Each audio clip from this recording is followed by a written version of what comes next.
Hello everyone, আজকে আপনাদের সাথে আমি একটা শুক্তো রেসিপি শেয়ার করব। কি শাক? বথুয়া শাক। তো রেসিপির আগে এখানে তৈরি হচ্ছে পনির।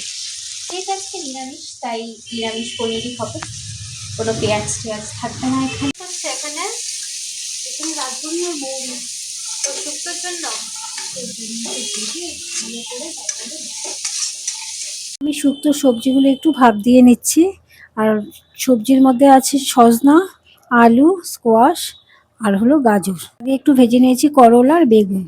এদিকে আমাদের পনিরও অলমোস্ট রেডি। পনিরের মধ্যে আজকে মশলা গেছে হলো সর্ষে, পোস্ত, মগজ বাটা আর বাদাম, ভাঙা বাদাম।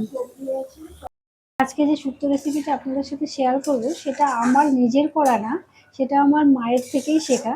আমিও শুক্তো করি, তবে এইভাবে করি না, আমি একটু একদম সিম্পলভাবে করি। তাই আজকে আমার মায়ের মতো করেই করে দেখাচ্ছি। এই রান্নাটা আমি পুরোটাই সরষের তেল দিয়েই করবো। শুক্তোতে তো আর বেশি তেল লাগে না, অল্প দিলে হয়ে যায়। দিয়ে দিয়েছি দুটো তেজপাতা আর একটু আদা। আমি সোমবারে একটু রাঁধুনি আর একটু পাঁচফোড়ন, আর একটা দিয়ে দিচ্ছি শুকনো লঙ্কা। এখন দিয়ে দিচ্ছি একটু ভাপানো সবজিগুলো। দিয়ে দিচ্ছি একটু নুন,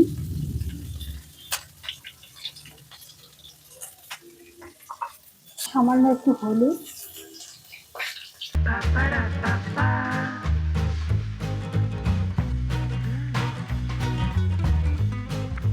বেশি ভাজা করা যাবে না, ভাজবে না, তুমি মজতে হবে সবজিগুলো, তাই তো? চিনি দিয়ে দিচ্ছি, তাহলে একটু নরম হয়ে যাবে তাড়াতাড়ি। সবজি খেতে কেমন লাগে? যেমনই লাগুক, দেখতে ভালো লাগে। দিচ্ছি একটু সামান্য ধনে গুঁড়ো, আর একটু দিয়ে দিচ্ছি একটু সামান্য জিরে গুঁড়ো। জল দিয়ে দিচ্ছি। পেস্টটাতে আছে মগজ, কাজু বাদাম, পোস্ত আর সর্ষে।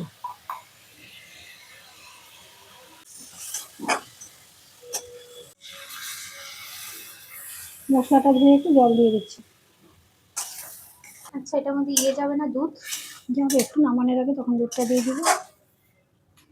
আর তোমার সিক্রেট মশলাটা? আর এই যে এটা ও, ভাজাগুলো তো আছে। একটু গুড় দিয়ে দিলাম। আমি মশলাটা দিয়ে একটু সাজিয়ে নিয়েছি। এখন এখন আমি ভাজা এই বেগুন আর করলাটা দিয়ে দিচ্ছি। আচ্ছা, একটু পড়বে না নাকি দুধটা? দুধটা পড়বে, এটা একটু সাঁতলিয়ে নিই। দিয়েছিলাম একটু মলে, সেখান থেকে এটা নিয়ে আসা হয়। এটা হলো মশালা মিক্স, ওই ফ্রেঞ্চ ফ্রাইজের মতনই, শুধু একটু মশলা টশলা দেওয়া। এটা ফ্রোজেন, তো ভাবছি এটা একটু ভেজে নিই, ভালো লাগে এটা। প্যাকেটের ভেতর দেখলাম এটা দেওয়া আছে মশালাটা, hot and tangy masala mix. ভেজে নেওয়ার পর তারপর হয়তো ওপর দিয়ে ছড়াতে হবে। একটু দিয়ে দিচ্ছি দুধ, আর নামানোর আগে একটু ভাজা মশলা দিয়ে দিই। এটাতে আছে মৌরি আর রাঁধুনি।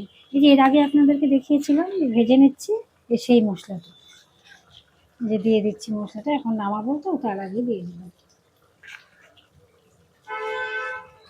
মৌরি আর রাঁধুনিটা দেওয়া হলো, এটাতে গন্ধটা খুব সুন্দর আসে।